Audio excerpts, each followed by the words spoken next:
কি করি দিনের বাংলাদেশের স্বাস্থ্য সেবার উপর দুটা কথা, এটা আমাদের চিন্তায় আছে। আগামীর বাংলাদেশের স্বাস্থ্য সেবা কিরকম হবে আমরা এটা প্রস্তুতি নিয়েছি। আপনাদের অবগতির জন্য আমি জানাতে চাই, সেই স্বাস্থ্য সেবা সরকার একা স্বাস্থ্য সেবা দিতে পারবে, প্রাইভেট সেক্টর আছে, এনজিও আছে, সকলের সমন্বয়ে আমাদের স্বাস্থ্য সেবা ডেলিভার করতে হবে জনগণের কাছে। স্বাস্থ্য সেবা আপনি মাইক্রো ক্রেডিট যেমন ঋণ যেমন ডেলিভারি দরকার, স্বাস্থ্য সেবা ডেলিভারি করতে হবে। এই জন্য আমরা যে আগামী দিনে যে প্রোগ্রামটা নিয়েছি, সরকারের স্বাস্থ্য সেবার সাথে প্রাইভেট সেক্টর যে হসপিটাল গুলো আছে, এনজিও গুলো আছে, আমরা সকলকে পার্টনারশিপের মধ্যে নিয়ে আসতে চাই। এবং সরকারের কিছু কাজ যেখানে সরকার অনেক টাকা বিনিয়োগ করছে, অনেক ইকুইপমেন্ট কিনছে, অনেক বিনিয়োগ করছে, কিন্তু স্বাস্থ্য সেবা দিতে পারছে, কারণ তাদের ইনএফিসিয়েন্সিতে, তাদের দুর্নীতির জন্য, তাদের অব্যবস্থাপনার জন্য।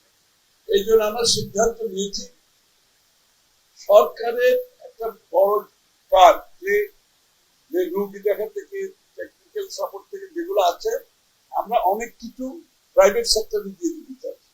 অর্থাৎ সরকারকে আমরা পয়সা দেব, প্রাইভেট সেক্টর সরকার প্রাইভেট সেক্টরকে পয়সা দিয়ে এই কাজগুলো করা, কারণ প্রাইভেট সেক্টর মোর এফিসিয়েন্ট এবং প্রাইভেট সেক্টরের ক্যাপাসিটি বিল্ডিং যত বেশি হবে, ক্যাপাসিটি যত হবে, সরকারের কিছু দায়িত্ব আমরা চাই এখানে পাঠিয়ে দিই।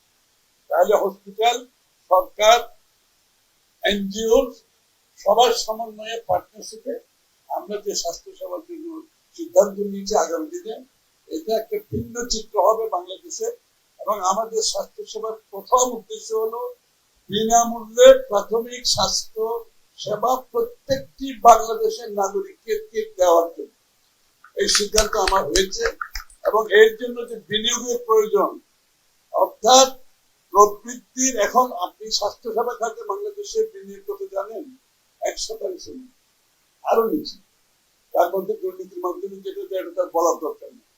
আমরা এই বিনিয়োগকে আপ টু 5% নিয়ে দিতে, জিডিপির 5% নিয়ে দিতে।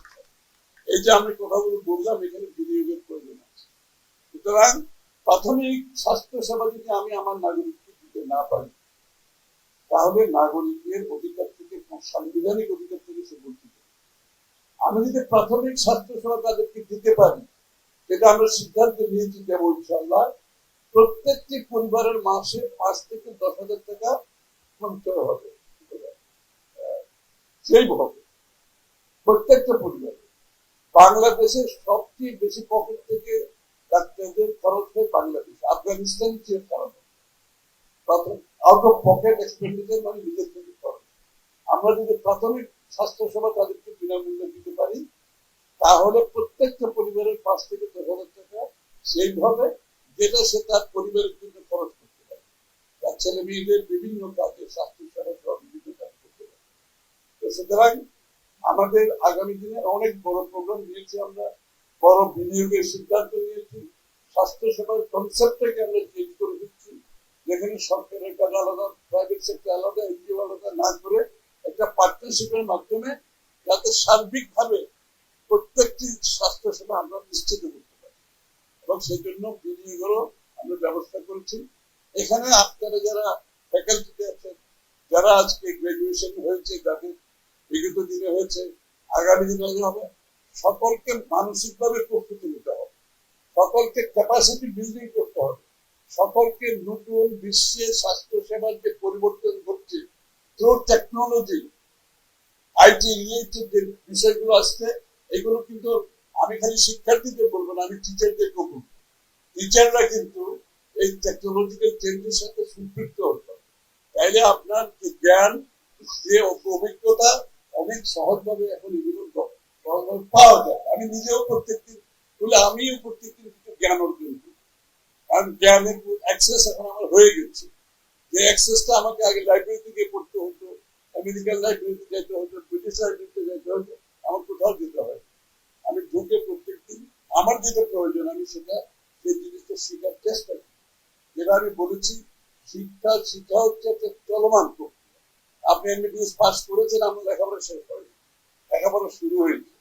আমি আর বক্তব্য দীর্ঘায়িত করছি না, আগামী দিনে ইউনিভার্সিটির মাধ্যমে প্রাইভেট ইউনিভার্সিটি মাউন্ট শিশু হসপিটালকে ইউনিভার্সিটিকে রূপান্তরিত করে আমরা চট্টগ্রাম অঞ্চলে